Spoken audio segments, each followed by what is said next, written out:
Welcome to Whispers of Charleston, where the charm of the past lingers in every brick and breeze. Today, we step inside one of the city's oldest treasures, the Pink House, a centuries-old gem tucked into the heart of the French Quarter. From pirates to painters, whispers echo through its rosy walls. This is your Charleston time capsule. Let's open the door. Heading down south to Charleston. That's right. We're focusing on one very specific, pink building, the Pink House. It really stands out, doesn't it? It does, and we've got some great source material here about its history, its age, what it was used for. Yeah, the goal is really to, dig into the story behind this quite unique structure for you. Okay, so the Pink House. It's obviously famous for its color, but there's so much more to it. Our info says it was built, when was it? Around 1712. That's the date we have, yes, Yeah. around 1712. And you have to remember, that makes it one of the oldest buildings still standing in Charleston, maybe even in the whole country for that type of structure. Wow, 1712. That's really going back. Puts you right in the early colonial period. Absolutely. And its location, Chalmers Street, that's significant too. Why is that? Well, it's one of Charleston's few remaining cobblestone streets, but the stones themselves are actually old ballast stones. Ballast stones, like from the ships. Exactly. Stones used to weigh down the ships coming into port, often empty of cargo. They'd dump the stones, take on goods.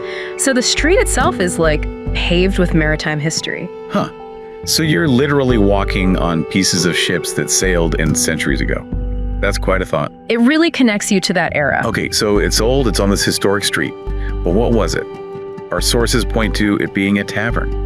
Yes, primarily a tavern in its early days. And you have to imagine what a waterfront tavern in Charleston would have been like back then, early 1700s. Busy, I bet. Oh, incredibly busy. A real melting pot. You'd have sailors fresh off ships, locals, merchants. It would have been loud, probably smoky.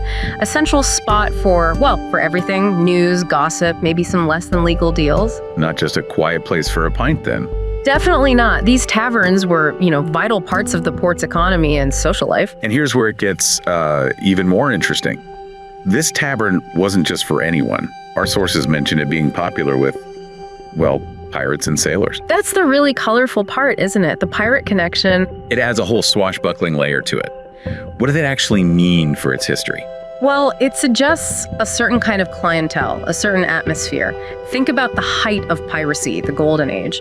Charleston was definitely a port they frequented, a tavern known to be friendly, or at least tolerant, to sailors, and, yes, potentially pirates, would have been buzzing with stories, maybe some danger. You can almost picture it, the kind of characters passing through. It paints a vivid picture of Charleston as this bustling, slightly rough around the edges port city.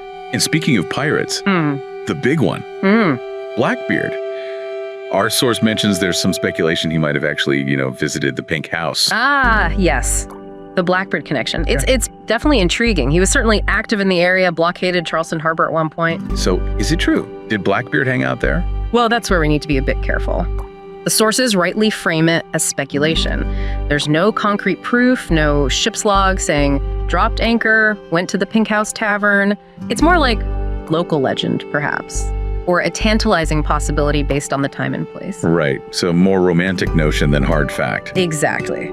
But it does capture the imagination, doesn't it? It speaks to the kind of world this tavern existed in, where figures like Blackbeard were real and present threats or patrons. Even if he wasn't there himself, the fact that people think he might have been tells you something about the place's reputation back then.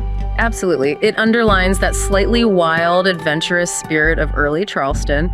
The Pink House stands as a witness to that whole era, Blackbeard or no Blackbeard. Okay, so let's sort of wrap this up. What are the main things for you, our listener, to really remember about Charleston's Pink House? I'd say, number one, its age, around 1712. Makes it incredibly significant architecturally and historically. Sits right there on Chalmers Street with those ballast stones. Got it. Old and historic location. Number two, its original purpose. It was a tavern. And not just any tavern, but one known to be frequented by sailors, adding that maritime, maybe even piratey flavor. Tavern life. And thirdly, that Blackbeard connection.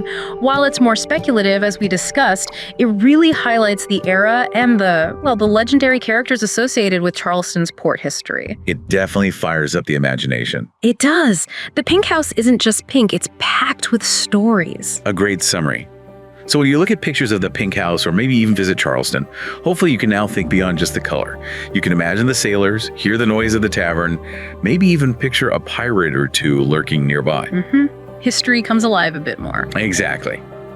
Perhaps thinking about the Pink House gets you curious about what other stories Charleston holds. Thanks for joining us for this deep dive. Thanks for joining us on Whispers of Charleston. If these old walls could talk, they'd tell stories like this every day. Tune in next time as we uncover more tales hidden beneath the cobblestones. This segment was brought to you by SC Homeschool IB Radio, where history meets home.